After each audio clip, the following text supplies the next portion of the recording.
Welcome to the Center's portal. I'm Angela Palacios, Director of Investments, and I'll be taking you on a short tour today of how to navigate. The first thing you see when you log into the portal are some colorful tiles. These answer some basic questions at a glance. The first tile, Balance, will show you the total balance of the accounts selected as of close of performance the prior business day. It's important to note that this number only includes funds that are actively managed by the center and may be slightly different from your overall account balance if you hold unmanaged positions within your account.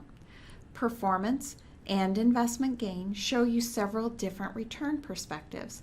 Simply click on the date period at the bottom of the tile to look at different time periods.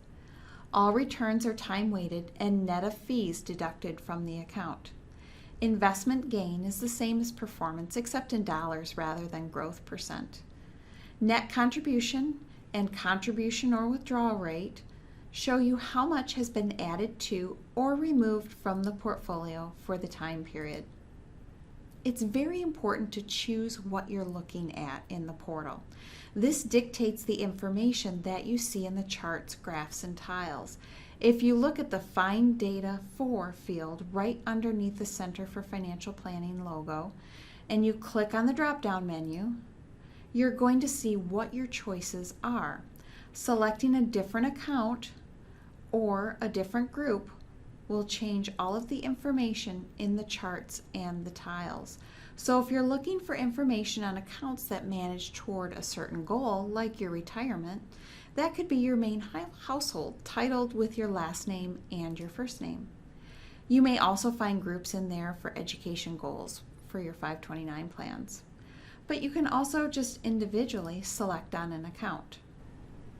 For purposes of showing you the various reports, I'm going to select Joe and Jane's reporting group, and this is savings toward their retirement goal.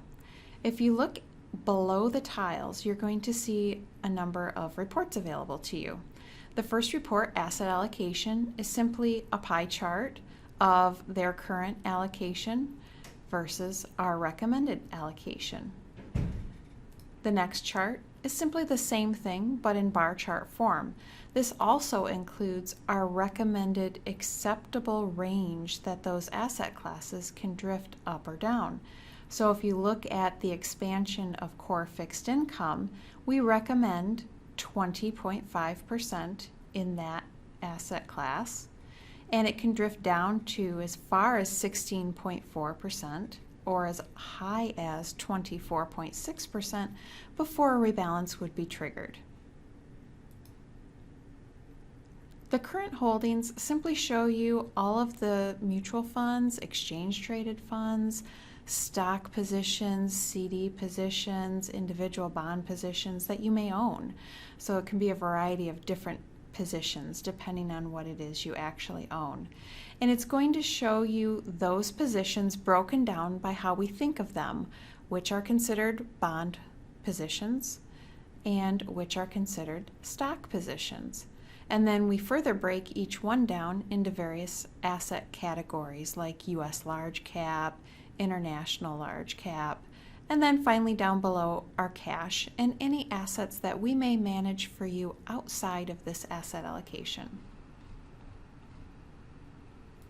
Value versus net investment simply shows you a chart of your long-term savings or withdrawal rate, how much money you've actually added to or taken out of the portfolio is represented by the black line in the chart. The blue area of the chart is how much it's grown or declined to. Then you can see when you look in the table down below, you can see each year, dollar by dollar, how much you've added to or taken out of the portfolio. Performance by asset class gives you an overall view of performance in your accounts, broken down in a little more detail than you see in the tile above. The total number should match what you see overall in the tiles, but here you can see each asset category and how it's performed versus how the benchmark we compare it to has performed.